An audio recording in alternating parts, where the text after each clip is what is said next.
If Dalton Schultz can't go for the Texans on Sunday night, how do they replace him? And what does it mean for this Texans offense? It's not quite as simple as no Schultz, no problem for the Texans, even though they look dynamic on offense. And there wasn't a lot of focus on Dalton Schultz in Sunday's win over the Indianapolis Colts. You'd rather have Schultz than not have Schultz. He missed just 2 games last year for the Texans. He was a key piece to the offense at times last year. And Bobby Slowick this offseason mentioned how important he was to the offense, how they were able to do some things because Dalton Schultz was so good at his job. CJ Stroud has mentioned some of the instinctual things that Schultz was really good at the tight end position that allowed other players to succeed. And then Schultz has talked about how because he and CJ Stroud see the game the same way, they're just seemingly always on the same page. So if he's not there on Sunday night because of this ankle injury, how do the Texans make up for his absence? Now, 2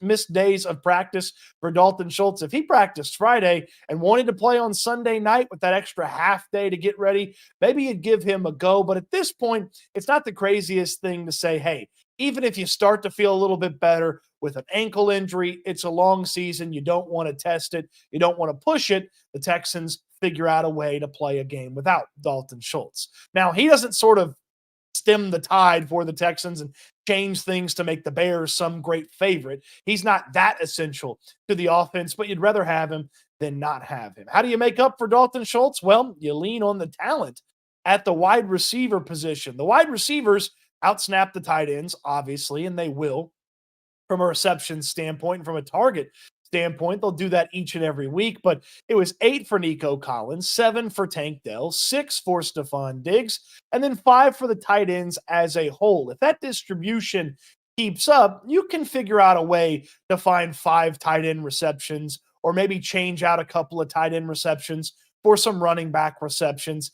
If you have the ability to spread the ball around to those wide receivers to make up for Dalton Schultz not being there, you certainly can do that. Getting the ball to Stefon Diggs, Nico Collins, and Tank Dell, never a bad thing for this Texans offense. And you've got some capable tight ends behind Dalton Schultz if you want to get the ball to them. Let's start with Brevin Jordan and what he brings to the table. Remember the last time Brevin Jordan stepped on the field to play a game at NRG Stadium? I do. He went 75 to the house against the Cleveland Browns in the playoffs.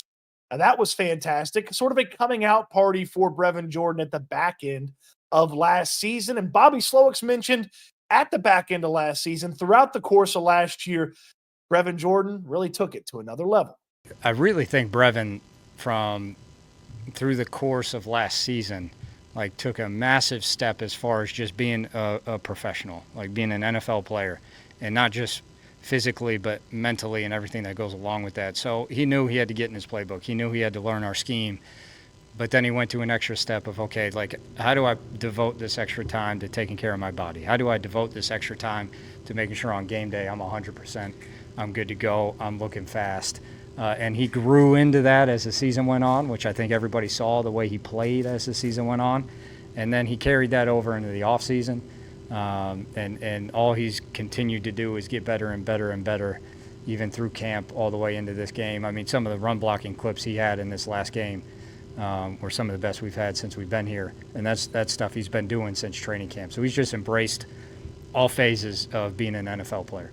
The thing that jumped off the page to me in the praise of Brevin Jordan was the pass blocking that Bobby Slowick mentioned. That has never been a strong suit to Brevin Jordan's game, but if all of a sudden that's a big positive for what Jordan brings to the table, the Texans did use Dalton Schultz in blocking situations more than a few times against the Colts, and if Brevin Jordan gets those opportunities or some of those opportunities, splitting it with some other players on the roster, then he seems more equipped than ever to handle those situations. And he's a very unique matchup for teams to try to cover. If he goes into the slot, do you put a linebacker on him where he's maybe more athletic? Do you put a corner on him where he's certainly a larger player for that corner to try to handle? I like this opportunity for Brevin Jordan, and D'Amico Ryan's praise for Jordan in the preseason makes me think that he's more ready than ever to take on a little bit more of a role if Dalton Schultz isn't going this weekend. A moment here for my friends at Prize Picks, the best and easiest way to play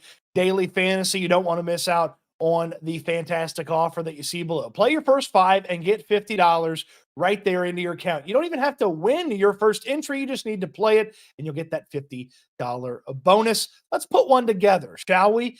Prize Picks, so easy. You find the NFL tab. You search out the player you want. I want Caleb Williams here, and I'm going to the interception tab. I believe the rookie against D'Amico Ryans is definitely going to throw an interception. So we're going to put him into my entry.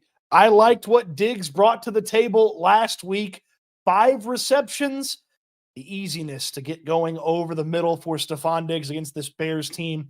I like that one as well. Nico Collins not in the end zone last week, but I do like Nico Collins to get in the end zone this week. Pretty simple to put together. Let's start with 5 and a fun one here for us. The power play will get us 6.25 on our entry. Let's go ahead and lock that power play in. Get our entry together over on Prize Picks. Successfully submitted that lineup. Look how easy it is. Play your first 5. Get $50 in bonus. Use the code STOOTS, STOOTS, at the link in the description down below. It's that easy. The best and easiest way to play daily fantasy with my friends at Prize Picks. The other way to look at it is, hey, opportunities for the young guys, the rookies that the Texans use in that fullback / tight end mold.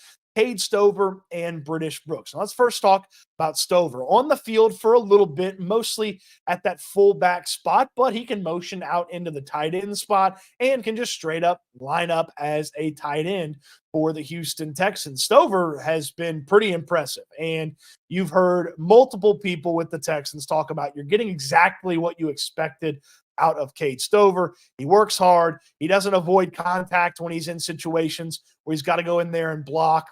Probably a little bit of his defensive history. In fact, he said as much when he was headed toward the NFL. I like contact more than most because I used to play defense, and Stover is a worthwhile receiver at the tight end spot. I mean, he stood out at Ohio State amongst all of those fantastic wide receivers that he played. Why couldn't Cade Stover stand out on the Houston Texans amongst all those fantastic wide receivers that he plays with? Oh, by the way, him and CJ Stroud, they know each other a little bit from their Buckeye days as well. Then there's British Brooks.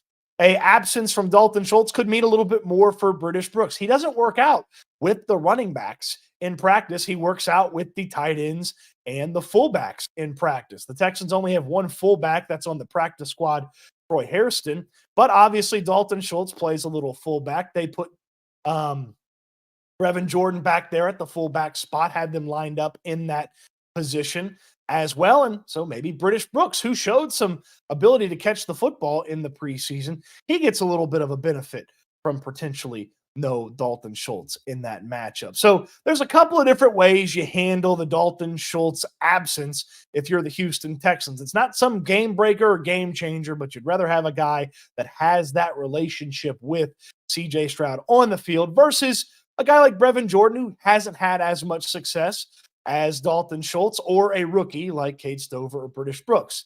But the Texans will do what they can on Sunday Night Football if Schultz can't go.